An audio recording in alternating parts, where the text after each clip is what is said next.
His Excellency Ambassador Tariq Fakhid, the Assistant Secretary General for Humanitarian, Social and Cultural Affairs of OIC. Her Excellency Dr. Amina Al-Hajri, Director General of Culture, Social and Family Affairs, and His Excellency Her Excellency Dr. Maiga Bubakari, Head of OIC Youth Unit. Her Excellency Ms. Shaykha Al-Mari, former advisor to the Minister of Youth and Sports of Qatar, Mr. Abdullah, Ms. Isabel Ladio, Dr. Andres Bass, Her Excellency Ambassador Mrs. Anoush Hussain, dear guests, Assalamu alaikum and rahmatullahi wa barakatuh. We are gathered today in a panel and in a seminar webinar that discusses an important issue in 2023, which is addressing youth with disabilities. In line with our United Nations 2023 ECOSOC partnership, we are going to discuss strategic partnership to shape the future of youth with disabilities in the post-COVID for the full implementation of 2030 actually agenda. And this is quite an issue that has become an aspect of today's world, because as we all know that discrimination and discrimination with people with disabilities has been taking place throughout history. However, the recent years have shown that people with disabilities have the ability to be quite distinguished personalities, and we have some distinguished people who have proved that themselves with us here today. We have seen a great display in the Qatar FIFA World Cup. It was a display that the world was shocked by, the message delivered. We have seen people with disabilities being able to achieve much more than others, even at some point. So disability is not a presentation for someone to give better, but it might be a chance to enlighten us, to show us what these people can and what these people have been doing. Part of our webinar, I would like to begin with His Excellency Ambassador Tariq Fakhid, the Assistant Secretary General for Humanitarian and Social and Cultural Affairs of the OSCE, with a speech. Please, Your Excellency, your best.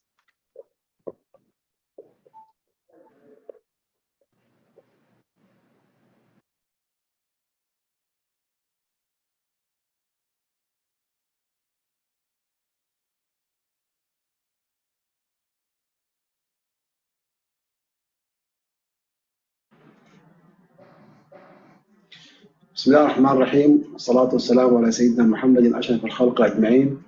Excellency Mr. Tahir Ayhan, President of the Islamic Cooperation Youth Forum, representative of the Ministry of Youth and Sports in the Republic of Turkey, dear representatives of OIC institutions and partner institutions, ladies and gentlemen. At the outset, I'm honored on behalf of the Organization of Islamic Cooperation to express my warmest thanks and appreciation to the Republic of Turkey for hosting the headquarters of ICYF, which is one of the OIC's most important affiliated institutions dealing with youth issues. I'm also pleased to extend my thanks to ICYF, led by Excellency Tahir Ayhan, for taking the initiative to hold this timely virtual panel discussions on strategic partnership to shape the future of youth with disabilities in the post-COVID for full implementation of 2030 Agenda. The organization of such great event by ICYF represents a source of pride for all of us, and I'm confident that it will offer opportunities for discussing the challenges faced by persons with disabilities in the OIC member states, especially in post-COVID in the health, economic, educational, and social domains. Ladies and gentlemen, the international community today along with all its international institutions and bodies and civil society organizations, are called upon to exert more efforts aimed at strengthening international commitments in terms of supporting these persons in order to empower them to face all these challenges. The OIC attaches great importance to the cause of the inclusion of people with disabilities. At the first session of the Ministerial Conference on Social Development, hosted by the Republic of Turkey in December 2019, called for the preparation of the draft OIC Plan of Action for the empowerment and inclusion of people with disabilities. This plan of action is a guiding document for OIC member states and those working in this field in the relevant OIC organs and institutions, with the aim of strengthening coordination and cooperation to achieve the goals of the organization in this field. The OIC General Secretariat, in coordination with the relevant organs and institutions of the organization, especially CISRIC, has prepared the said document in cooperation with the government of the Republic of Guinea. It is also preparing to hold an open-ended intergovernmental expert group meeting to discuss the prepared draft for onward presentation to the second Ministerial Conference on Social Development, which will be hosted by the Arab Republic of Egypt in the near future. Ladies and gentlemen, the international community is calling more than ever to double its efforts today to the cause of people with disabilities. The OIC General Secretariat on this term is fully committed to continue giving special priority to persons with disabilities in social programs and activities. The participation today in this panel discussion expresses the importance that your countries and institutions attach to these fragile social groups and your keenness to provide them with social security and improve their living conditions. I would like to thank you all for your engagement and commitment. In conclusion, I would like to reiterate, on behalf of the OIC General Secretariat, my thanks and appreciation to ICYF, and I wish this panel discussions every success in achieving its commendable goals. Thank you for your kind attention. Assalamu alaikum. Alaikum salam wa rahmatullah. Thank you very much, Your Excellency. The OIC is doing quite the job, and it's setting the roadmap as you have just defined for us. You set a roadmap for everyone to work upon such issues. In its capacity, ICYF as the youth association for OIC is doing all it can in this capacity in this field, taking care of the youth with disabilities and youth without disabilities, all the youth in the OIC region and across the world, along with our partners, our international partners.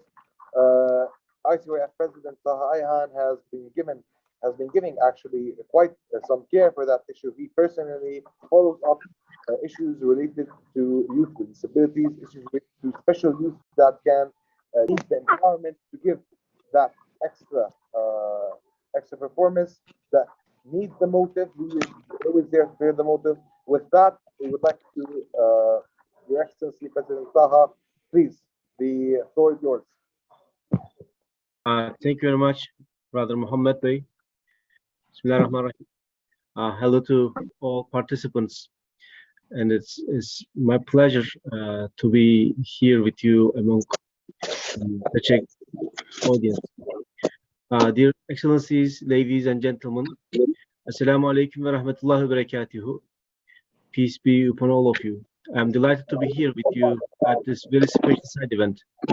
On this very special occasion, I would like to express my thanks to His Excellency, the Secretary General of the OIC, for his continuous support and for joining us in this panel. My deepest appreciation to our esteemed partner, Isabel Biladu, the President of the United States Institute of Diplomacy and Human Rights, and to my friend, Dr. Mohammed Hazima, the head of Risala Lebanon, and to Her Excellency, Sheikha Al-Marri, as well as all the esteemed panelists in this session. And we have listened to the speech of His Excellency Ambassador Tarek Bakit, the Assistant Secretary General of the OIC, and I want to also express my thanks to him. I appreciate the wonderful efforts to put this event together. I wish to thank everyone who shown interest in our side event or joined us online. Once again, I want to take this opportunity to express my profound gratitude to all of our partners, panelists, and attendees. First of all,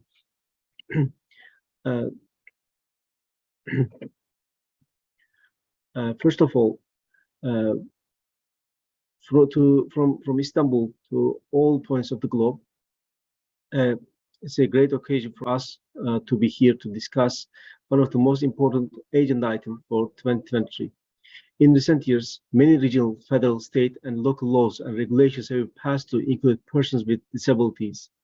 These policies and initiatives ensure inclusive societies where everyone has rights and dignity while improving the quality of life for people with disabilities. Leaders of international organizations, decision makers, and youth will have the opportunity to discuss some of the methods required for the coordinated efforts on the socio-economic integration of young people with disabilities, while considering the welfare and cultural norms of respective communities and countries. And focusing on giving the equal opportunity for all disabilities are one of the most important priority for our youth. Dear ladies and gentlemen, the Islamic Cooperation Youth Forum was granted a special consultative status at the United Nations Economic and Social Council in 2021. Since then, we have become more focused on much holistic plans of empowerment and expansion of our programs and activities. And in all of our activities, we are trying to allocate at least a special place for our brothers and sisters with disabilities, especially providing youth with more space and opportunities for engagement, sharing of experiences, growing skills, and building networks are our priorities, and we're targeting to provide enough opportunity for all of our brothers and sisters. As an OIC youth institution with ECOSOC consultative status, ICYF is driven to create welcoming forums for young people to influence beneficial dialogues at the levels of the OIC and United Nations through original ideas, innovations, and solutions. This event was designed to give international institutions, the OIC and its institutions, the ICYF and other organizations, the chance to collaborate and make beneficial alliances for young people for development and engagement. With a particular focus on sustainable development, this is an excellent opportunity to strengthen the partnerships with the United Nations agencies and international organizations to better the lives of young people and the youth with disabilities everywhere. The COVID-19 pandemic affected everyone, but young people with disabilities are presently facing will be covered by the panelists during this session, which will also provide them the chance to address how the 2030 agenda is being delayed by the pandemic. Working together is most needed in achieve the 2030 agenda, especially to find the best ways for young people and young people with disabilities to contribute to the well-being of our communities, societies, and states, and to shape the future with their skills, experiences, and will affect change. In this regard, the psychological empowerment and the mental well-being of youth with disabilities is a fundamental objective. Inclusion and access are not simply physical, but also mental, requiring multi-level evaluation. Similarly, there is need to disseminate awareness on the myths surrounding disabilities, health, and dependence. Through cooperation, all parties should work together to make educational institutions and programs more accessible and affordable, to educate service providers and families about the special needs of people with disabilities, to increase access to health services, to better prevent disease and disability, and to encourage economic integration of people with disabilities. This year, we also want to organize a camp for focusing on providing support for the families with disabilities of the young people in the context of Niamey as the OIC capital for 2023. And finally, we look forward to strengthening our cooperation towards consolidating the position of youth, all youth as a constructive partner for sustainable development. Let our brilliant panelists now start this very interesting discussion. I wish you all the best. Thank you very much for your patience and for your attendance. Thank you very much.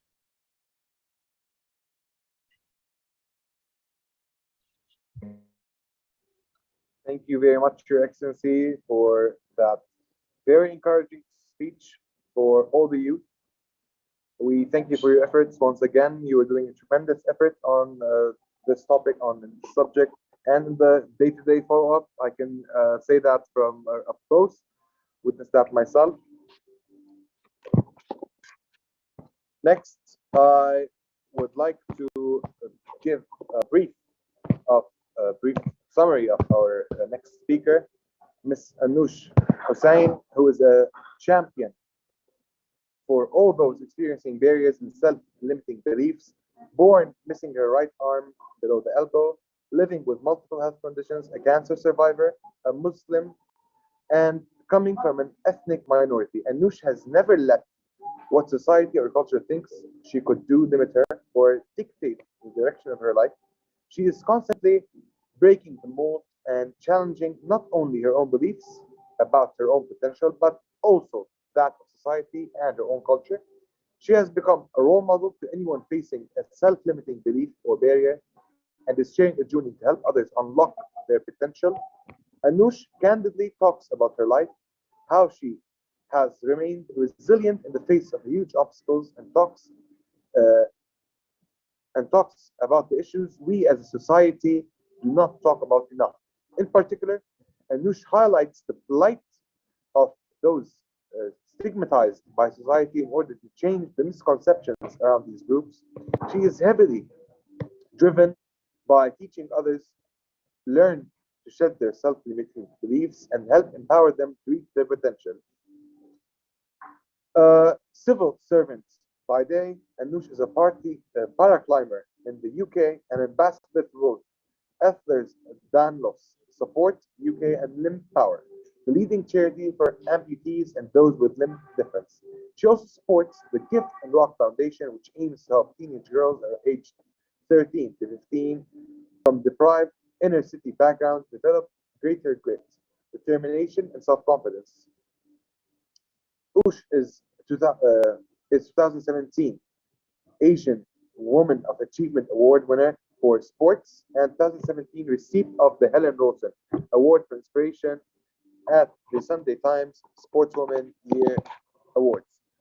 With, I think, that introduction by itself has us all hanging on our ears, waiting to hear your speech. Ms. Anush, please, the stage is yours.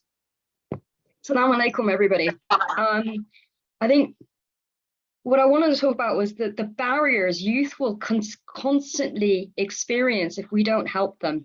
It is about the next generation, and it is about helping them not to have the experience that disabled people are currently having.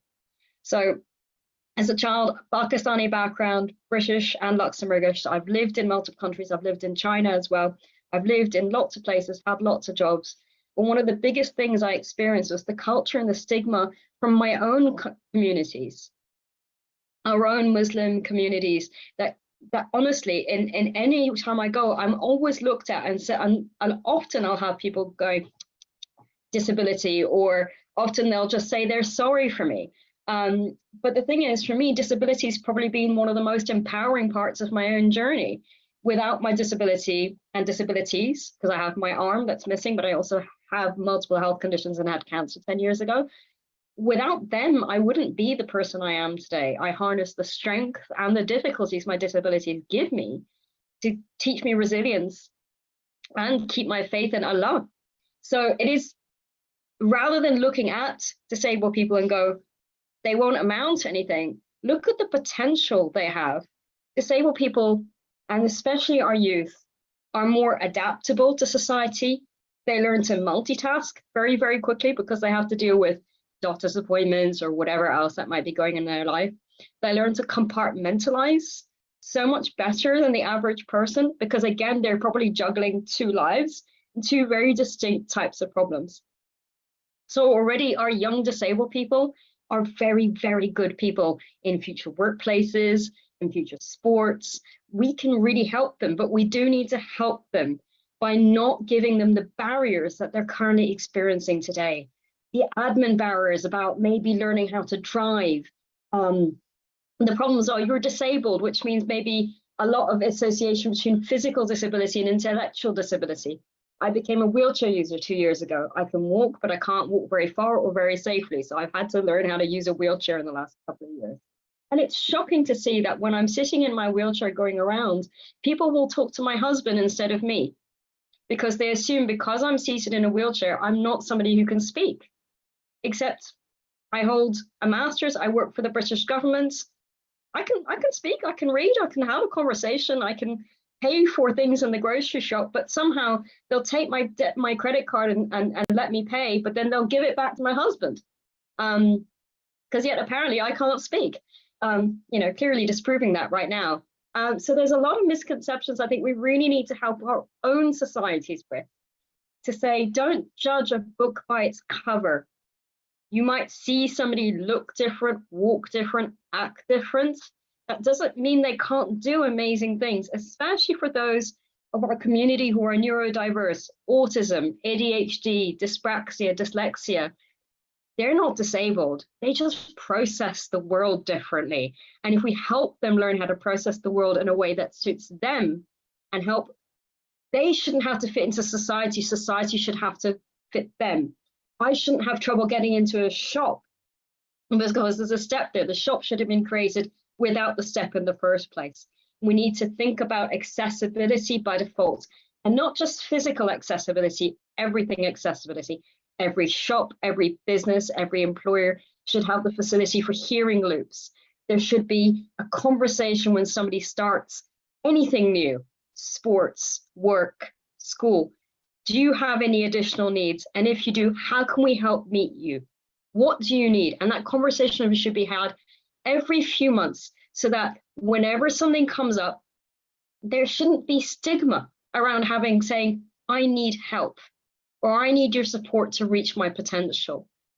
Children and youth should not be left to finding their own way on how to do these things.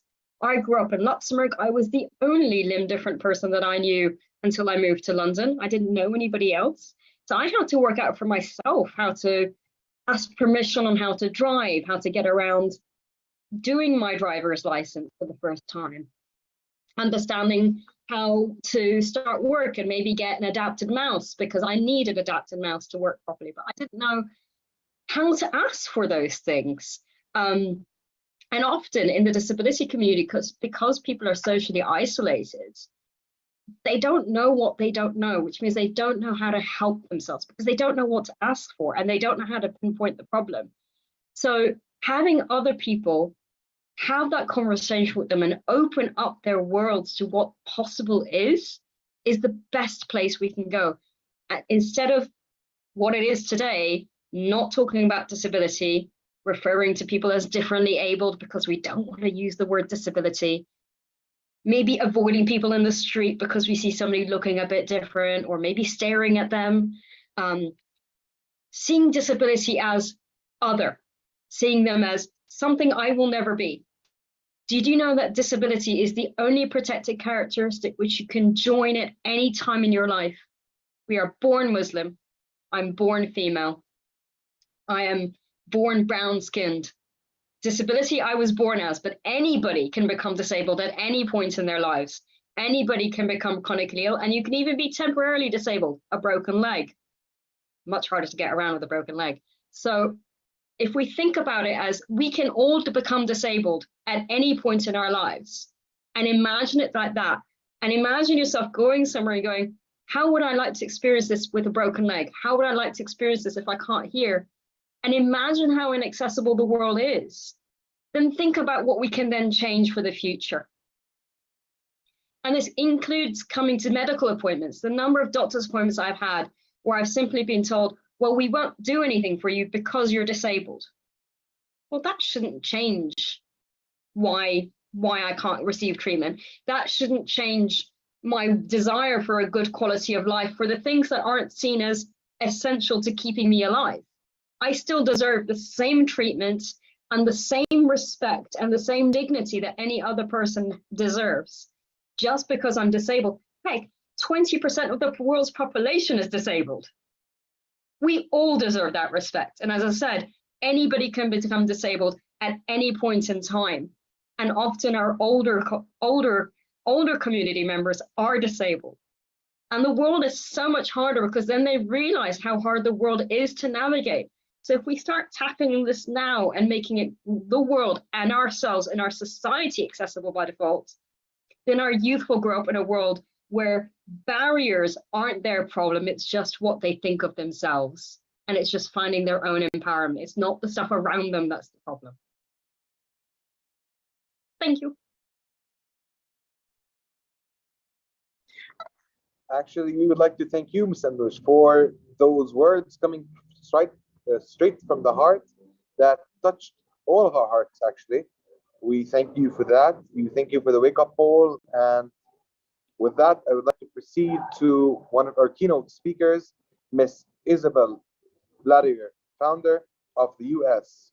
Institute of Diplomacy and Human Rights, Washington, D.C. Ms.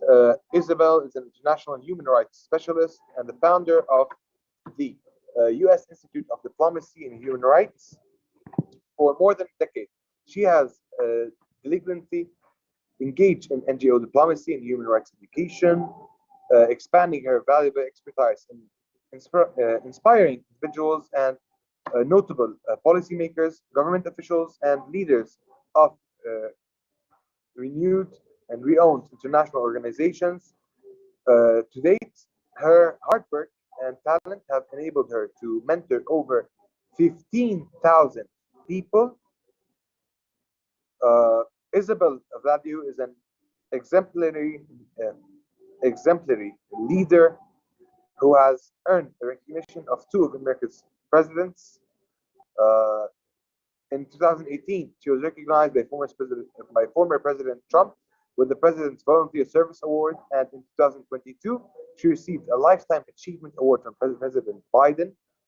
In addition to these prestigious presidential recognitions, Ms. Vladiou also has been deeply appreciated and honored with letters of appreciation from governors, U.S. senators, and representatives, local legislators, and various non-governmental organizations for her unwavering dedication and serving her community. She has earned the Master's of Law with honors from the University of Buffalo School of Law after studying both in Europe and the United States, and she is currently pursuing her doctorate in global security at American Military University. We, as ICYF, would like to salute her for her work. And with that, please, Ms. Isabel, lead the way. Thank you so much. I appreciate it. Good afternoon, good evening, and good morning from those watching here in America, Canada. It's my honor to join you today and join our partners at ICYF and President Taha Han.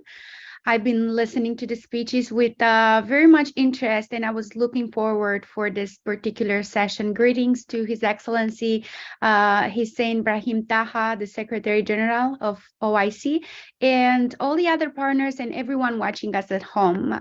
Today, I would like to address, and thank you for the introduction. That's very useful because it takes from my speech, and in that way I can go directly into the meat and the content. I would like to address the importance of disability rights for the youth. We've heard so many inspiring speeches. Anush, what you're doing for others, it's one thing is to kind of like accept what you are and how you are as a human being, and the other thing is to use your disability to help other people understand and educating other people.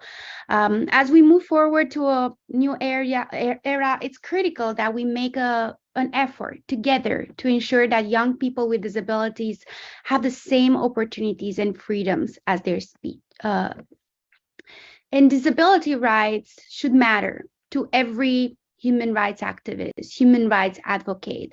While working on women's issues, children's rights, human trafficking, democracy, you name it, it's important to consider how disabilities affect all of those. As we know, according to the World Health Organization, currently there are over 15% of the world's population have or live with a disability, physical or invisible disabilities. That's 1 billion people And yet, people with disabilities are often left out of the conversation when it comes about human rights. Myself, as a human rights law specialist, I've been seeing that in so many different places, from attending to conferences to attending to world forums. And there's either just a very small portion talking about disability or not at all. This is a mistake because disability rights are fundamentally linked to all other human rights. When people with disabilities are denied their rights, it's not only affecting them, but also limits the progress that we do in other areas. For example, if women with disabilities, as Anush was saying, are not able to access education and or healthcare, that limits their ability to fully participate into the society.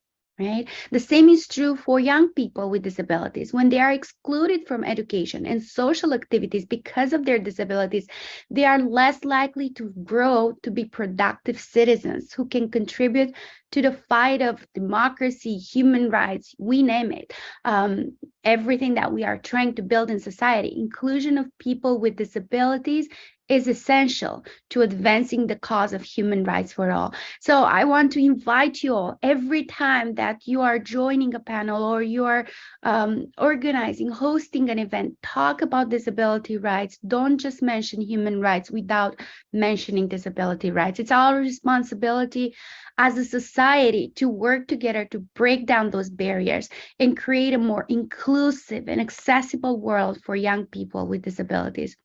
And this can be achieved through measures, right? So accessible physical spaces, inclusive education, equal opportunity, equal employment opportunities, support system that respond to the diverse needs of individuals with disabilities. We want the tech companies to come together to create more sustainable solutions for people with disabilities, because in the end, disability is not something like an object, like a hat that you can take it out, put it on, take it out whenever you please, right? It's important to raise awareness and educate others about disability rights and the challenges that many people, young people with disabilities face. And I think, Anush, again, I'm taking your example because your speech was so powerful and giving us some real examples of what you're facing on a daily basis.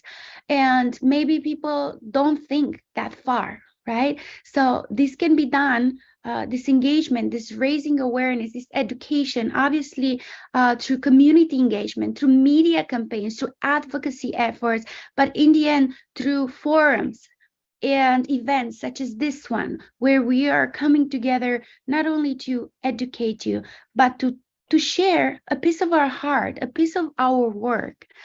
Just as at the end of the last year, together with ICYF, we hosted a summit on disability rights. As a matter of fact, was the first ever summit on disability rights.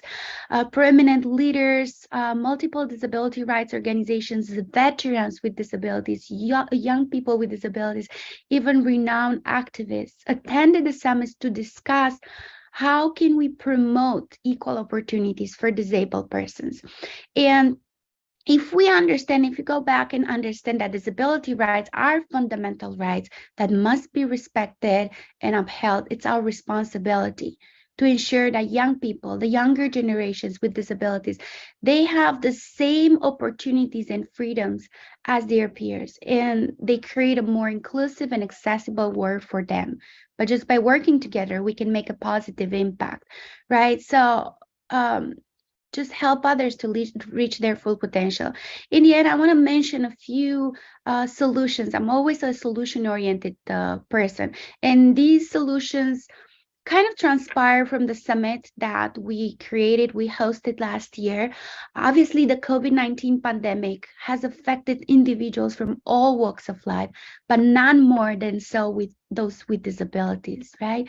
The pandemic has exacerbated the challenges that were faced every single day by people with disabilities, making it more critical for society to take proactive steps to share their future in the post-COVID COVID era. right? So if we are to look at some of the ways we can shape the future of youth with disability right now in the post-COVID era, obviously accessibility. We want to make more physical spaces accessible, digital technologies, information accessible to individuals with disabilities. Maybe we were used to watch a movie. Now a lot of people with disability, they need transcriptions, they need captions, doing classes and so forth. This will just help eliminate the barriers and provide equal opportunities to participate in society. Then a very big topic is inclusive education, which is what we do at the United Nations every single year. And I know Dr. Bass also is joining us from the ECOSOC. We need to ensure that our education system worldwide, because there's one thing in, let's say, Europe, in America, in many other places, we need to ensure them that they are flexible and responsive to the diverse needs of students with disabilities, right? Talking about new disabilities such as invisible ones, ADHD, autism, Down syndrome, right? We need to help create a more equitable and accessible learning environment for those as well. Now, talking about employment, as an employer myself, I always strive to create more inclusive work environments that provide equal opportunities for people with disabilities, just because it's needed to contribute to the workforce, and it's needed for them to participate in the economy, right? This can be achieved through measures, obviously reasonable accommodations, I can't emphasize that enough, but also mentorship programs, job training opportunities, dedicate more time, and it's not like you're taking some of your space to be able to provide equal opportunity. This should be part of every corporate, every company's social responsibilities, right? Develop support systems that are responsive to the diverse needs of people with disabilities, right? You can even offer support services such as counseling, rehabilitation, financial assistance, and peer support. Nowadays, between young people, younger generation, peer support has proven itself to be so important. We live in the social media era, and we need to make sure that however we present ourselves, it's not only peer acceptable, but it's peer supported, right? We want to make sure that our rights end where the rights of other people begin, because in the end, human rights are based on the principle of respect for another individual. So simply what I ask you is encourage your community to engage more, create more opportunities for individuals and young people with disabilities to participate in community activities and events, right? This will help promote social inclusion, a sense of well-being, and the post-COVID era indeed presents an opportunity to create a more inclusive and equitable society for young people with disabilities, but we need to be taking proactive steps to address the challenges faced by this population. And only in that way we can shape their future and our future, because in the end, at any point in our life, we can develop a disability. And if we are not the promoters of those who need, of the system that needs to be put in place, inclusivity, equity, human rights, they are not just words on a piece of paper. They are not something that legislator put out there. They are words that transpired because of the need that exists in society. So without further ado, I want to thank you all again for listening, tuning in today in today's session. I hope you get a piece of knowledge and a piece of equipping yourself. That's very, very important nowadays, to equip yourself with the tools and the resources needed to fight that war that it's out there currently. And just let you know that obviously us at U.S. Institute of Diplomacy and Human Rights are here to support you through your education efforts and making sure that you are not only exposed to events such as this one, but also realize that you're not alone in this world. Thank you so much again. It was an honor and a blessing to be here today. Actually, thank you, Ms. Isabel. It's an honor to have you here. You are quite an idol to us all on these matters. You have straightened out some very important points that need to be worked upon. We thank you for that. Without further ado, I would like to introduce our next keynote speaker, who is the former youth advisor to the Ministry of Youth and Sports of Qatar. She is a friend of ICYF and a personal dear friend for me as well. It might surprise you all, she is 27 years old. She has served as youth advisor for the Ministry of Youth and Sports of Qatar for the past 2 years. She is also an Akhlaquna ambassador and a youth advocate for the organization of education. Above all, a friendship ambassador by the Youth Assembly under the United Nations. Her Excellency Graciela Garza, the ambassador of the United States of Mexico to the state of Qatar, has recognized Sheikha for her work in empowering women and youth. Sheikha has won a first place in a competition sponsored by the Arabic Divan in Germany for her design of Qatari-German friendship souvenir commemoration, their diplomatic relation. Currently a senior at Queen Mary University in London, majoring in international public policy science. She received her bachelor's degree in graphic design from the Virginia's Commonwealth University. Ms. Sheikha Al-Mari, please, the stage is yours. Thank you so much, Dr. Muhammad. Hello, everyone. Special thanks to His Excellency Taha, and also Isabel from the U.S. Institute of Diplomacy and Human Rights, ICYF team, for organizing such an important panel discussion. Many thanks for Ms. Anoush for her very influential talk.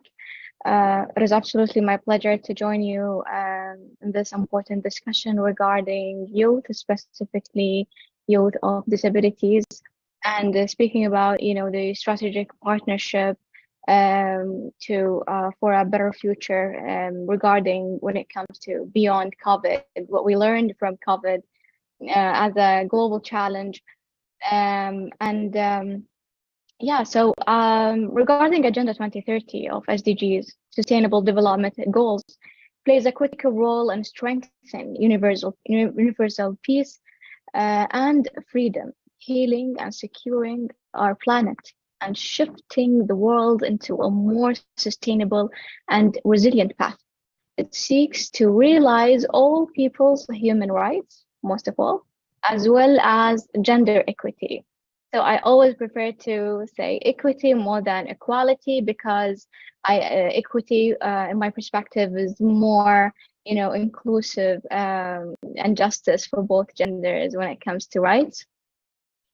Also, when it comes to women empowerment, I have also different perspective when it comes to the word empowerment, as if it's like something weak and we're giving it a power. And I don't believe women in any region of the world are weak. I believe that they are powerful in their own, communities and then their own various cultural backgrounds. But I think the suitable, words, because words matter, is like to use women development, progression, or inclusivity when it comes to political presentation and equal rights. So speaking of words and how they are matter, I would like to share one of the most impressive, and everyone knows it, influencing moves made by the United Arab Emirates when it comes to people with disabilities, where they made a policy in public areas designated for the disability group is to be referred as people of determination. In recognition of their achievements in various fields. And I think it's a very cheerful name. And in terms of, historic achievement and progress of people with special needs in the Gulf region. Now, Qatar FIFA World Cup, as the first FIFA World Cup in the Arab region and in a Muslim country, Qatar was has hosted the first sport mega event in the world that consider a new accessibility standards for people with disabilities. You can find that in stadiums, in youth centers, in the various cities in Qatar, and also in Hamad Airport, when it comes to autism and people with special needs. Sport didn't have any kind of obstacles for people with disabilities. And it's worth to note that 80% of Qatar's major landmarks are wheelchair accessible. Now, the Doha Declaration, when it comes that promotes development and the rights of more than approximately 1.5 billion people with disabilities worldwide, and it lays out an action-oriented approach that Qatar hopes will serve as an international reference point for world governments in incorporating the rights of people with disabilities into national development plans. The goal is to ensure that policies relating to education, health, employment, and other relevant areas include the needs of people with disabilities. And I think one of the best ways for strategic partnership when it comes to implementing SDGs, Agenda 2030, specifically regarding people with disabilities, is and for sustainable goals, I think is to engage them in decision making as part of political participation as a right, and also engage them in think tanks, hear from them their challenges for better evaluations when it comes to policy making, and widen our perspective by hearing from them possible solutions when it comes to challenges they are facing. And I would like to share a very successful summit, youth summit, that happened last year in July in Paris, that I was part of it, regarding transforming education. So they have this youth summit before the September summit that will be for governmental and state members in the UN regarding transforming education agenda. They have a previous summit, specifically for youth. Youth participated for 3 days, and they shared their workshops and meetings and talks and evaluating analysis through of the educational policies, and they highlighted failed promises, and they highlighted challenges regarding transforming education, their aspiration when it comes to the future of education, and they made a declaration by youth themselves, presented to the governmental sector and education ministries of the world countries.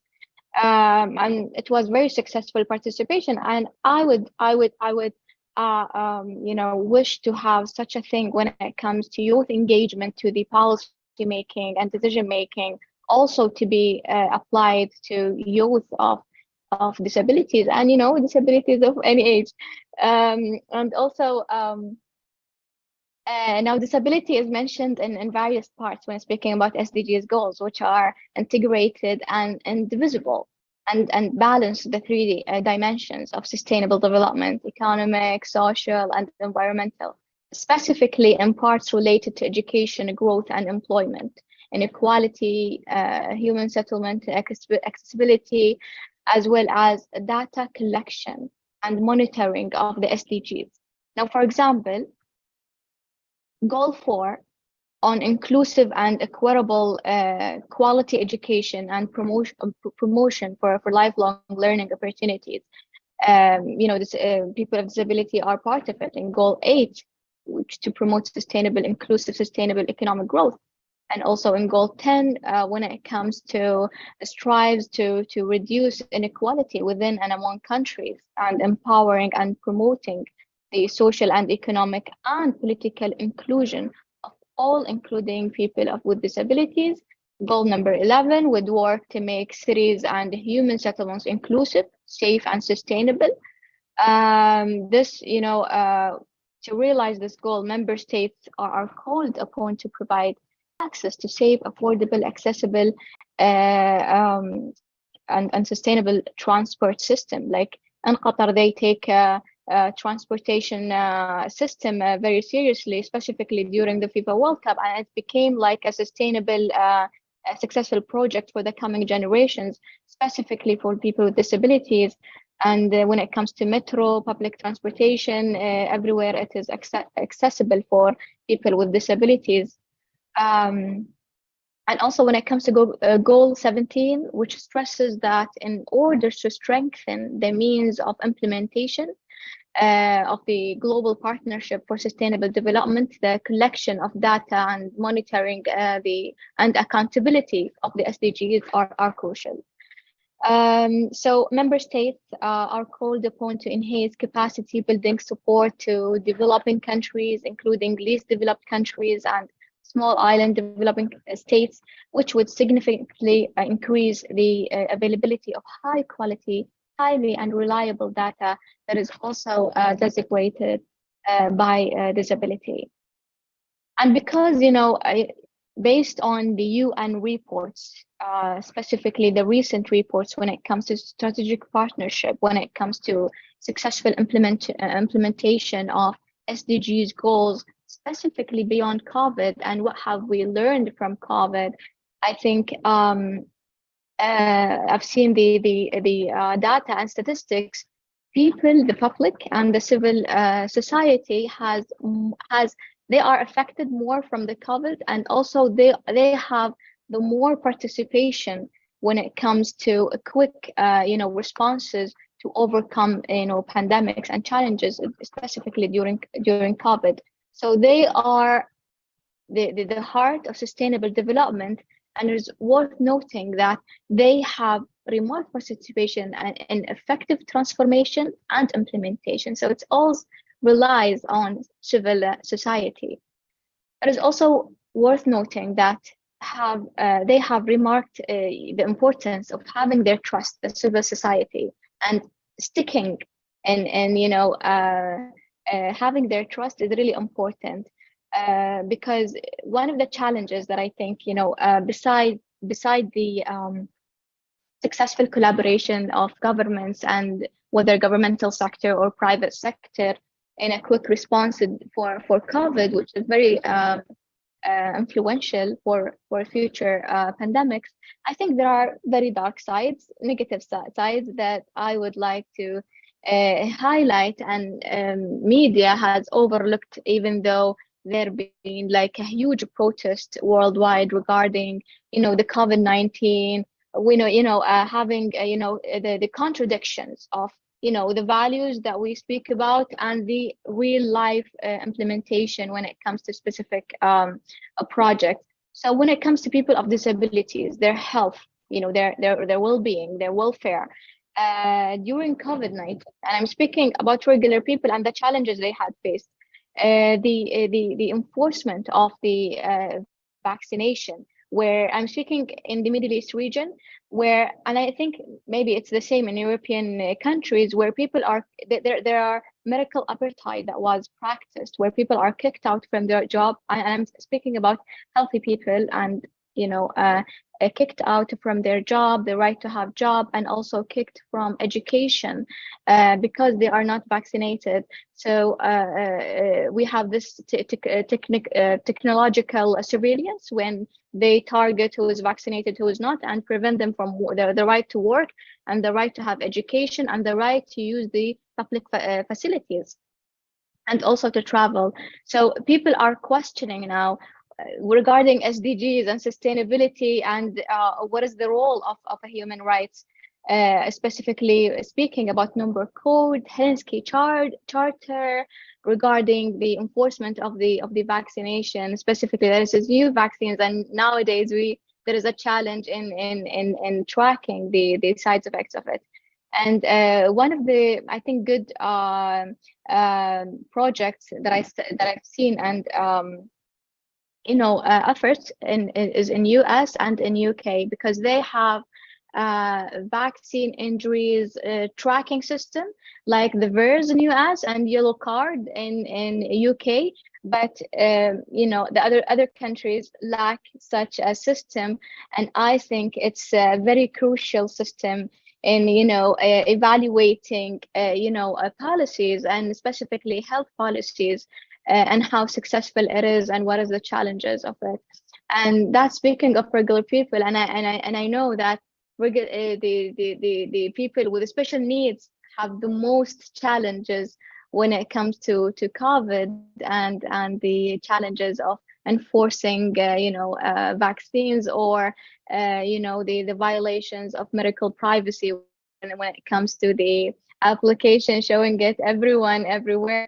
I think this kind of critical thinking, I guess it's really important when it comes to pandemic and conflicts, and I hope for building back better to provide to prevent the single perspective narrative, and prevent, because I know policymakers always speak about democracy, and it is because it is democracy, other people of other narratives or other points of view are demonized or are seen as misinformed individuals, rather than having this kind of a scientific debate based on sources and based on ethical and respect manners. Without kind of censorship, which we have witnessed in social media everywhere, even from scientists themselves and policymakers themselves. So I guess we need the really, it's important for the SDG implementation to have this kind of critical discussion where we view and accept the different point of views and take it under consideration when it comes to policy making. And at the end, I think these kind of challenges not only affecting the civil society trust, but I think it hinders the effective implementation of SDGs goals, specifically regarding people with disabilities.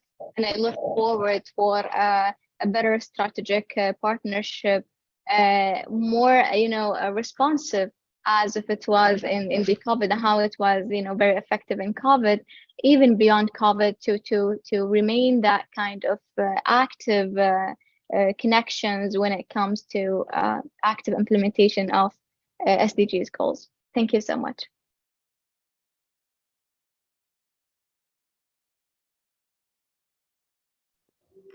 Thank you very much, Ms. Sheikha, for that wonderful speech. You have highlighted several aspects, several ideas within the Middle East, within several different countries. We thank you very much for that. Next off, we have one of our panelists, Dr. Andres Bass, who is a UN SDG ambassador, president and founder of Humanitarian Focus Foundation, vice president of Freak of Briscon, mentor leader was Climate Reality Project, and is one of the global board of advisors of the Impact Awards. Dr. Bass is a transformational strategist coach, entrepreneur, and philanthropist, actually, with over 28 years of experience in business industry. She has been a community organizer for grassroots movements, an author, a keynote speaker, a business entrepreneur for business startups, and business strategists for nonprofits.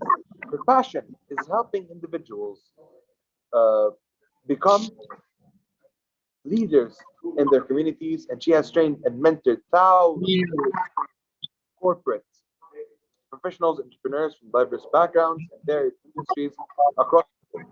In the year 2011, she was honored as a social ambassador for her humanitarian work and her positive fight on social justice in Haiti. She has a bachelor in criminal justice, MBA in organizational psychology, and PhD in public policy and administration. With all what she has done, we are honored to have today, Your Excellency Dr. Andres. Please. Good morning, good afternoon, good evening, Excellency and colleagues. And thank you for the organizer who invited me to this wonderful panel to discuss a topic was dear to my heart. The future of youth with disability and post-COVID for full implementation of the UN agenda, or what we call the common agenda. Normally, when I was reading the subject, I say people do not really understand how impactful the action is toward people with disability. We have between 180 to 220 million youth with disability. This is the most current data we just received. From that perspective, 80% live in developing countries. 80%.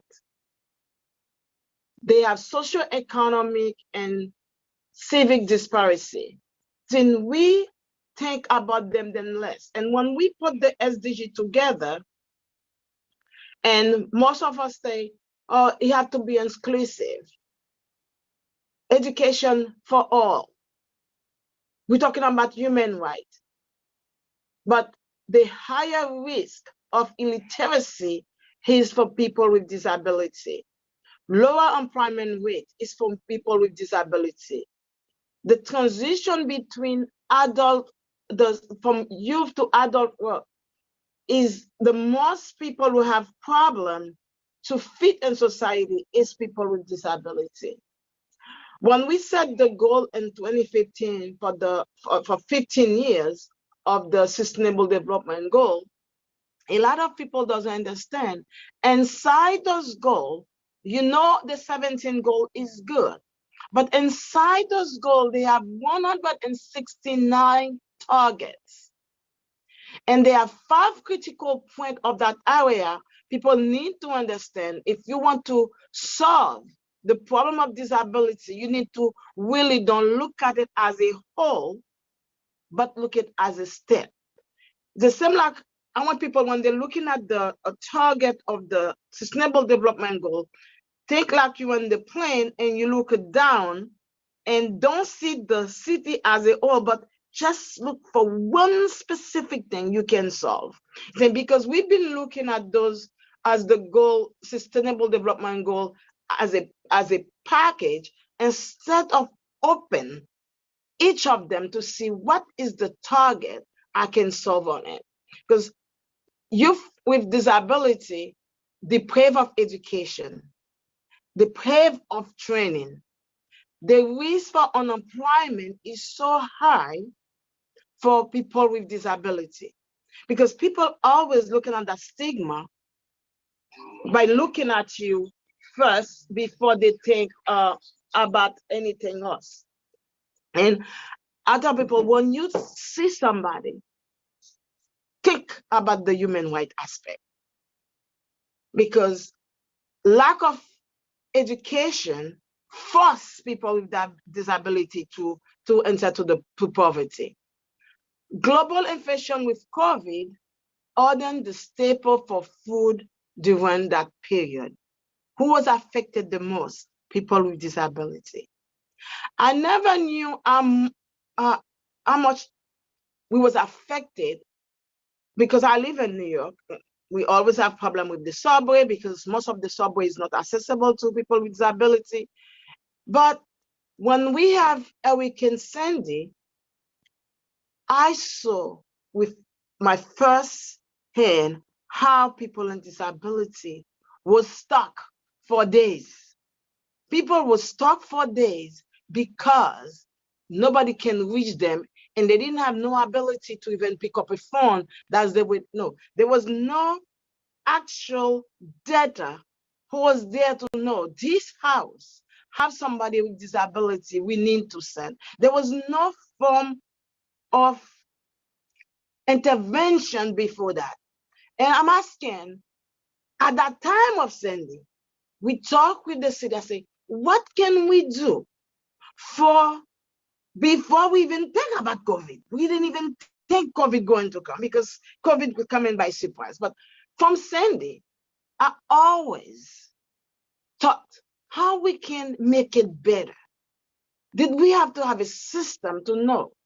Without the stigma, but we know, and this block and this apartment and this zip code, they have people with hearing impaired. They have people who need accessible to wheelchair. How we can bring them food, how we can bring them help. Then COVID came. That became a reality from all of us, because people with disability got the greatest risk of hospitalization when COVID came. And they have the lower immunity. You have to understand, because just when you're disabled, that's when you got other function in your body who does not work. We are the high cost of medical accessibility equipment. If we have to put the SDG on hold, that's mean we deprive those people SDG 3 when we say good health and well-being. Good health and well-being do not apply to them when we don't even include them. We don't give them the same priority of transportation. We don't give them a cheaper remote of accessibility when they have something. We even forget they even live in certain area with certain zip code. When the mask was strict, they was supposed, the first group, we're supposed to reach out, but a lot of us didn't even know. And some of the people with disability never even tell people because they're afraid of that stigma. For the sustainable goal 3, good health and well-being to be applied exclusive, we need to include people with disability. We need to know how we can make their life better, affordably. That's the way they can come in to be in our society. The SDG talk about education. When we shift to online education due to post-COVID, a lot of them, that the people remember, you cannot just from today and tomorrow, you bring a computer in front of somebody to say, okay, start learning. Lack of transcription and interpretation, lack of inclusivity in schools prevent them, even they was home, they didn't have that access. For the SDG to be relevant, quality education must have a better transcription, interpretation, easy access to school building for people with disability, and also a better counseling system. Because if the system was that, even your home, but this is what I'm going to do for you to get that transition. And I believe on the post-COVID, more people with mental health issue was shift and focus to the people with disability because they felt they was alone. When you go to employment, like the SDG talk about SDG 8, decent work and economic growth. The high risk of unemployment when formal work go to people with disability. It's not because they're not capable, it's because of the stigma, because we already judge them with the disability. How we can put the SDG 8 relevant for decent work and economic growth?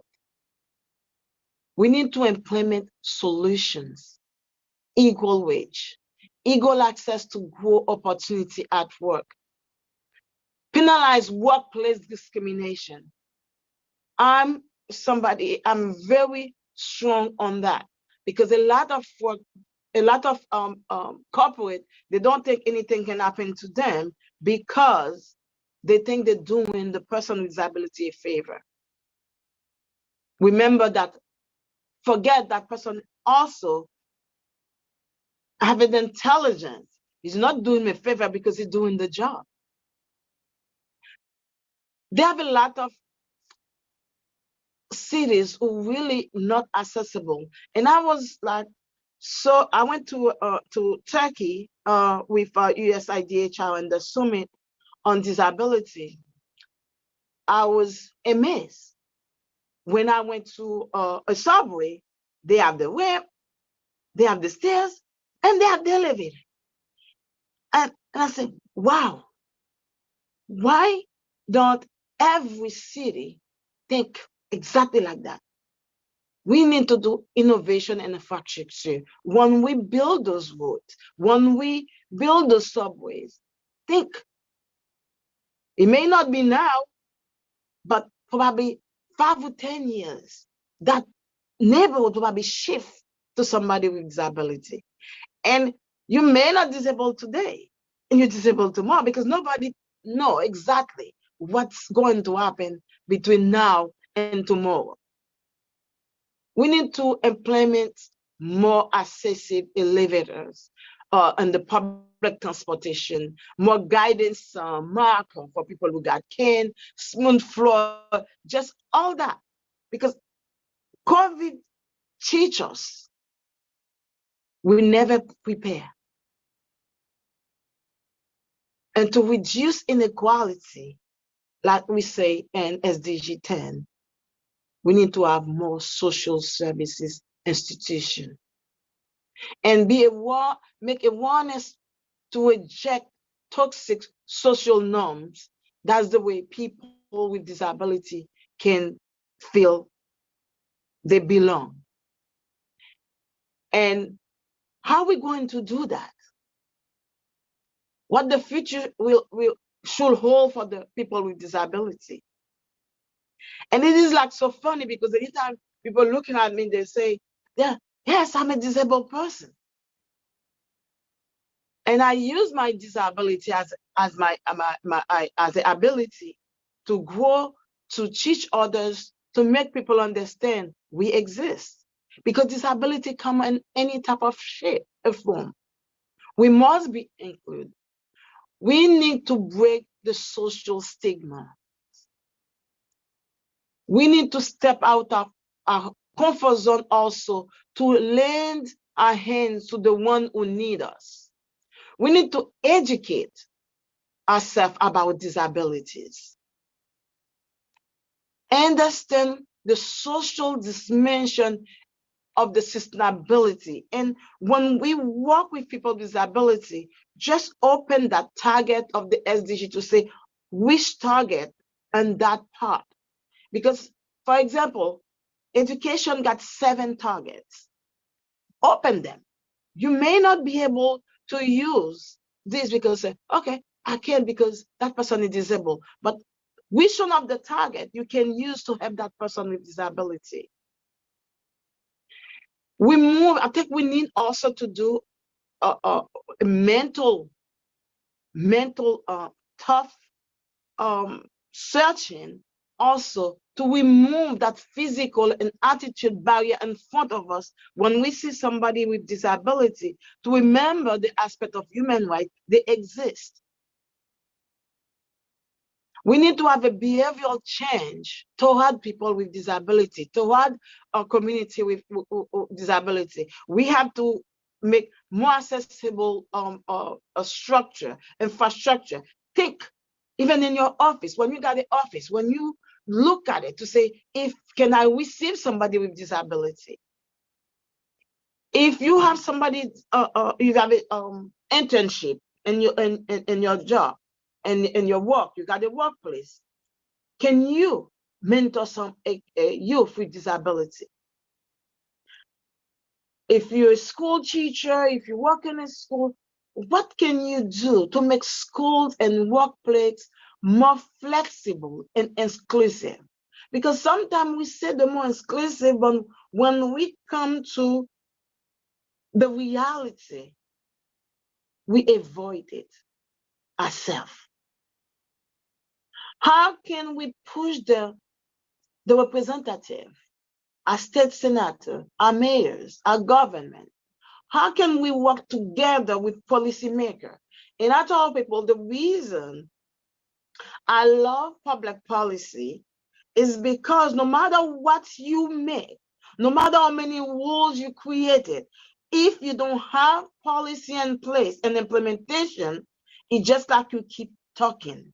It became like a talking point and a dream. We need to work with those policymakers. We need to plan, make them understand our point of, bring the people with disability on our table. That's the way we can hear their voice, because you cannot make a plan for something you don't know. I'm sorry. And I always say, for you to understand, you need to sit with the person, listen. I think if they have one skill I want everybody to learn how to do, is the listening skill. Because when you listen to them, you feel. That's the way when you start writing those projects, when you start writing those laws, you can feel the voice of the person and you say, I am going to make that difference. What is the future all for them? For people with disability? A lot. We just need to give them a chance. We need to open our arms. We need to open our heart to understand the people with disability, they have the same rights as you. The human right is applied to them. The SDG was created with them inside. Unless, until now and the future and tomorrow, with a collective action, we cannot put the stuff together. We, what are 7 years left for Sustainable Development Goal to be implemented, but the human rights been there since 75 years. Why? Because we never put them together to understand this is the right. The people with disability got the same right. COVID, before COVID, after COVID, now and the future. Thank them as a people. We need multilateral collaboration where policy need to meet people. If we can do that, the future for people with disability is bright, and it will always bright. Thank you.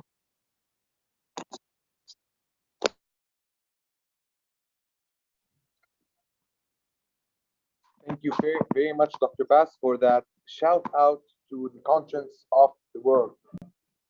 Without further ado, I would like to introduce our final speaker, who I personally know and have a lot of experience with. He's quite an influential individual.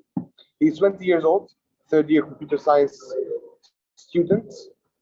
He's a Lebanese national wheelchair basketball player who has won several championships and several awards. He was born with a disability. However, he has changed and turned that disability into ability, into uniqueness. He's a one-of-a-kind individual making a huge impact in his society, in his community, whether it is in his university, in his school days, within his neighborhood, with his friends, in the Islamic Risala Scouts Association, in the Islamic, in the Risala Youth Association. He has delivered several speeches across Lebanon, and he is a virtual speech via TEDx organization speaker. Please, Mr. Abdullah, my young brother, Abdullah Yassin, please. First of all, thank you so much, Mr. Muhammad, Dr. Muhammad. It was my pleasure to be today with you. Thanks God for having the opportunity to share in such a webinar. Actually, such step means for me and for every disabled person, because actually we are looking for such conversations and talks that improve disabilities, people with disabilities engagement in our societies, especially after COVID pandemic. To introduce myself more, my name is Abdullah Yassin. I'm a Lebanese national wheelchair basketball player and a motivational speaker. My case is actually due a medical mistake. I was born without legs. but with the support of my family, I started accepting and perceiving myself from a more positive lens. But the main problem here was not only about being positive.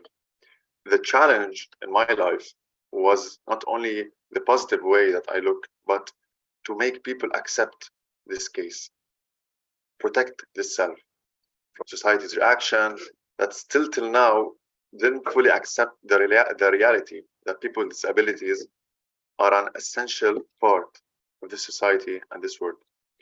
But moreover, I realized that it is the time to show up, the time to take the decision to live a full life without any fears, any boundaries.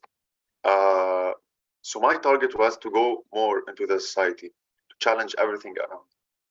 The first step was practicing actually wheelchair basketball in Lebanon.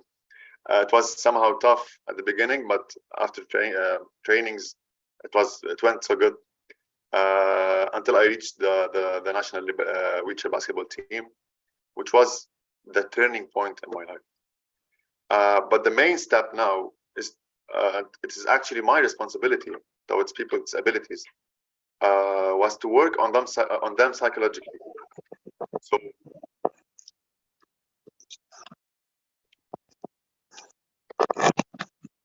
So they don't suffer as I did when I was young.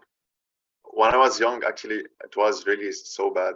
When you go to school and see your friends are jumping and playing, and you are on a wheelchair just watching them playing, it was really bad. But with the support of my family and my teachers and my surrounding, it went more better until I reached now this stage. So I was talking about the role about my role now towards people with disabilities. One of those solutions was to found more wheelchair basketball teams, because I realized that sports is very important for people with disabilities to take them out from their homes. We have now more than 150 or 170 players in Lebanon that were neglected and isolated from their societies.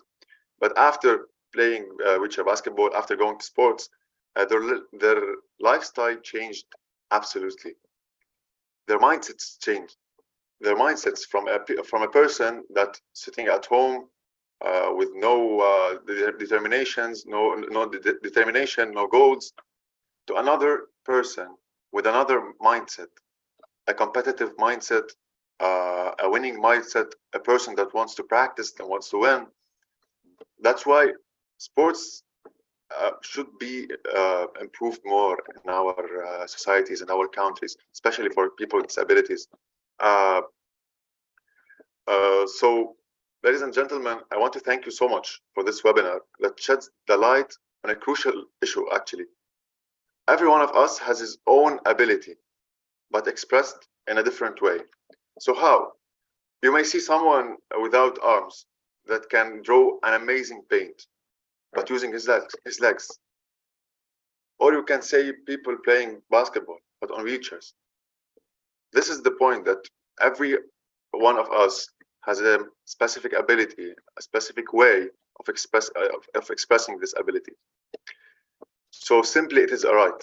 It is our right to live without feeling that we are different, moving around without thinking of the accessibility, the facilities that we have to move on, without any limits.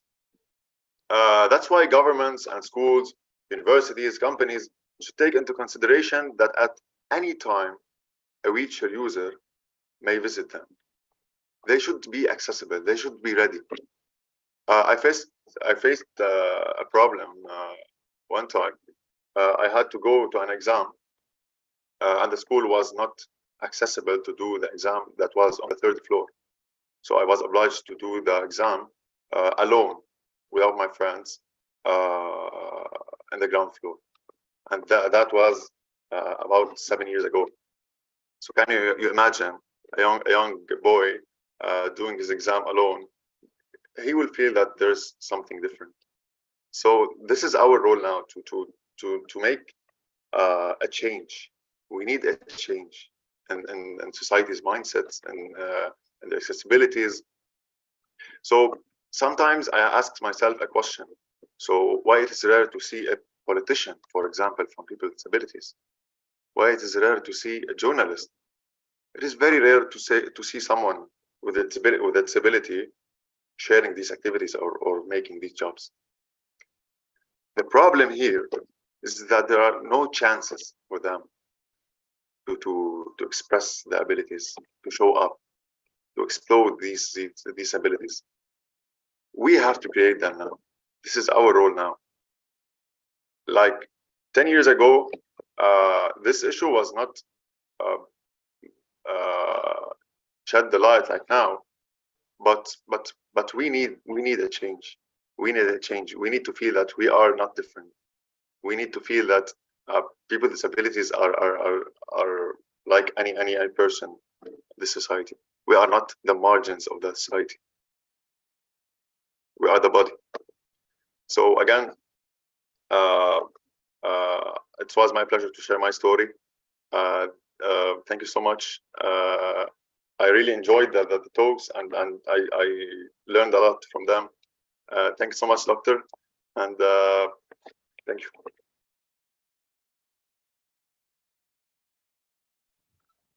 Thank you very much, Mr. Abdullah, for always being quite an influence and an idol on this subject. May God grant you more health, more power, more achievements, because you are making us all proud, and you are setting an example how disability is not or is not actually an obstacle in achieving and going places, because you're going high places, and we believe in you, inshallah.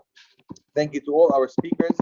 I would like to move on to our question and answer part, where we have some questions by our guests, by the youth attending. The question is, what barriers still exist for implementation of the 2030 agenda for youth disabilities, and what are the best practices to go with? Is there anyone of the speakers who would like to answer that question?